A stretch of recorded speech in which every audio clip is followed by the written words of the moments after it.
But Saturday, I will be in Detroit where the Women's March will have the first national convention. Of course, they had the largest mass demonstration in American history in January. More than 5 million turned out collectively in cities all across the country and actually all across the world.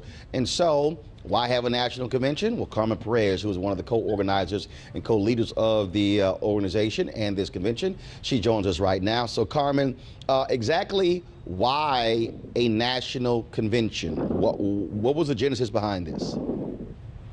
I think, well, good morning, everyone. It's truly an honor to be on with all of you. I'm currently in Detroit right now for the convention.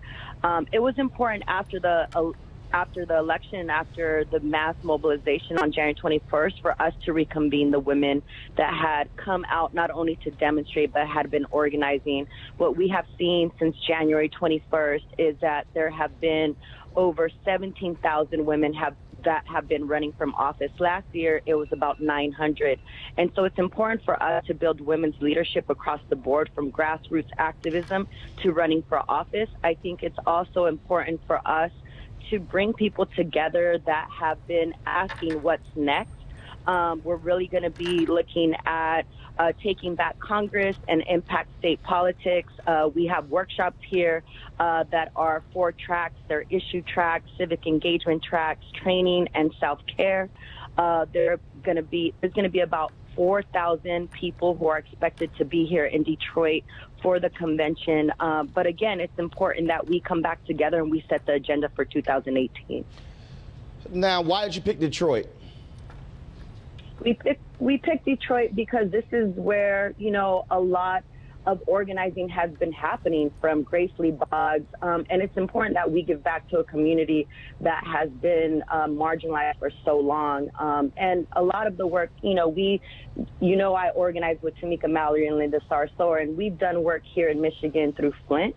And so we're just happy that we are back. We have a host committee that we've been organizing with for about 2 months now that are, from different organizations. And we just want to make sure that any city that we select is that we're also uplifting the people. And that's what we're doing when we come to Detroit.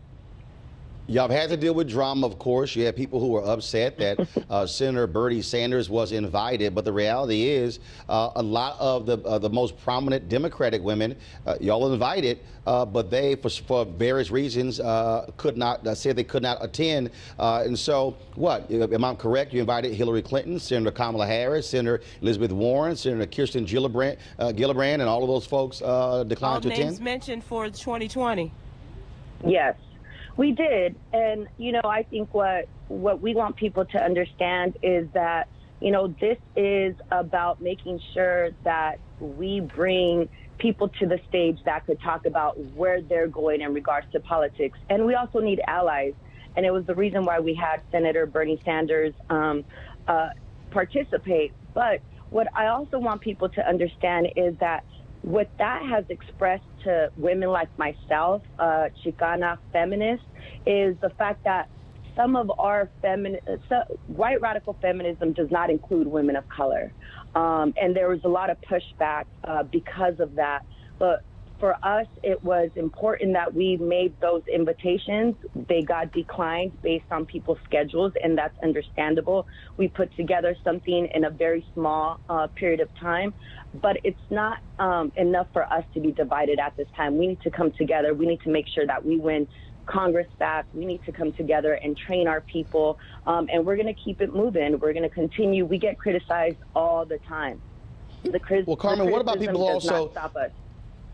What about people who also saying you should have no men there? You should have no male speakers there. It should just be all women. How are you responding to that?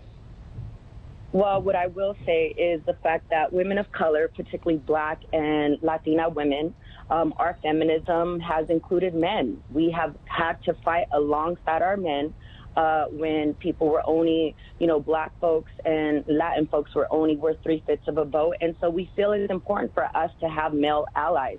We also have gender nonconforming people that are attending the convention, trans folks. I certainly don't believe that, we as women should exclude our male allies, and that's why we have folks like you who are joining us on Saturday to talk about the work and how we work collectively together. Is it too late to get involved?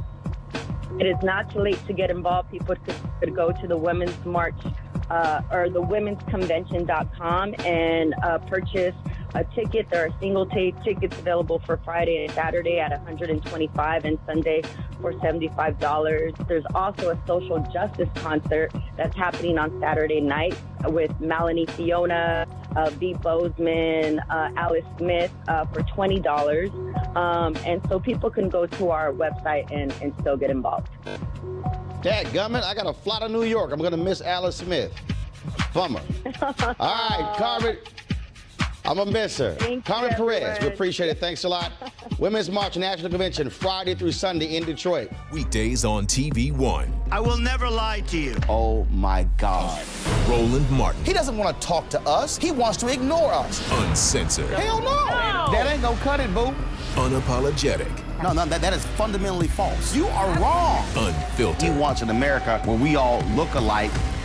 He ain't talking about black people. Unrelenting. You better go work out, because you got a fight on your hands. NewsOne Now with Roland Martin. Weekdays at 7 a.m.